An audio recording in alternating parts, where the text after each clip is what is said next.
Pemirsa, jika biasanya sabun batang terbuat dari minyak kelapa sawit segar, berbeda dengan sabun batang karya anak berkebutuhan khusus ini. Mereka menggunakan minyak bekas yang kerap terbuang dan mencemari lingkungan.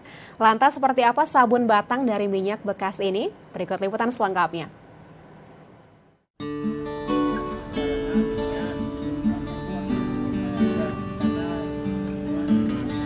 Pemirsa, usai memasak, minyak bekas menggoreng jangan langsung dibuang ya. Karena minyak bekas ini dapat dimanfaatkan menjadi sabun cuci loh. Seperti produk Kita Hebat sabun cuci batangan yang dibuat oleh anak berkebutuhan khusus dari Sekolah Alam yang terletak di Jalan Setiabudi Medan ini. Berawal dari banyaknya minyak bekas yang tidak terpakai, Elizabeth Lili, koordinator Sekolah Alam Medan, lantas berinisiatif untuk membuat sabun cuci batangan agar minyak bekas tidak terbuang sia-sia dan mencemari lingkungan. Dalam sebulan, Sekolah Alam menghasilkan 10 liter minyak bekas karena sekolah menerima pesanan makanan dari restoran langganan.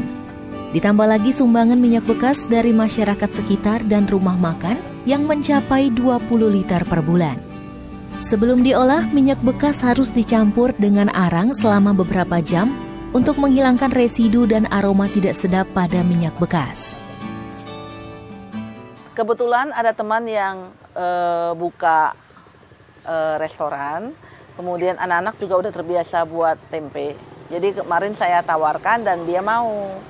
Jadi tempe yang dihasilkan anak-anak kami itulah dijual ke restoran dia. Seperti itu. Kemudian makin lama makin banyak yang pesan tempenya dan kami juga akhirnya produksi banyak dan ada juga yang kami buat itu tempe bacem. Kemudian ada permintaan lagi dari restoran kalau bisa ada snack. Kemudian kami buat keripik bawang. Jadi setelah itu akhirnya kami banyak menggoreng jadinya. Jadi tempe bacem kita goreng, kemudian keripik bawang juga. Dan kami jadinya punya sampah, punya limbah minyak seperti itu. Karena semua yang kita goreng kita hanya menggunakannya satu kali. Dan kita menggunakan, dulu awalnya kita gunakan minyak cair, sekarang kita menggunakan minyak padat. Makin banyak limbah, terus mau diapain minyak ini? Kalau dibuang jadi penyebab kerusakan lingkungan lagi. Untuk membuat satu batch sabun batang dibutuhkan 450 gram minyak, 30 tetes gliserin, pewarna, dan 82,46 gram soda api yang sudah dilarutkan menjadi cairan alkali dan pewangi. Semua bahan kemudian diaduk dengan kecepatan tinggi hingga mencapai titik trace atau kental seperti ini pemirsa. Kemudian sabun dituang ke dalam cetakan dan didiamkan selama 1 malam hingga mengeras dan siap dipotong. Sabun baru bisa digunakan setidaknya 2 minggu karena harus melalui proses saponifikasi atau reaksi hidrolisis asam lemak terhadap basa.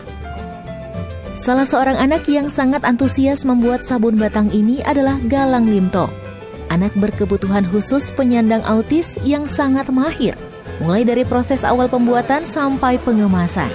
Untuk mendapatkan 4 buah sabun kreasi anak berkebutuhan khusus ini, pemirsa hanya perlu membayar Rp5.000 saja loh. Packing baru dijual kan, di packing baru jual, baru beli kan. Terus Galang suka buat sabunnya? Suka kan? Kenapa suka buat sabunnya? Karena buat sabunnya bagus. Sampai sekarang belum ada komplain. Dan juga banyak yang bilang, ini mirip seperti merek tertentu ya. Kemudian setelah dicoba tidak panas di tangan, tidak gatal dan sebagainya. Dan mereka yang kasih komentar seperti itu. Menjaga bumi bisa dilakukan oleh siapa saja dan dengan berbagai cara. Seperti yang dilakukan oleh anak-anak istimewa Sekolah Alam yang mampu mengolah minyak bekas yang biasanya terbuang sia-sia dan mencemari lingkungan menjadi barang yang bermanfaat dan bernilai ekonomis. Ayo pemirsa, olah minyak bekas Anda di rumah menjadi sabun.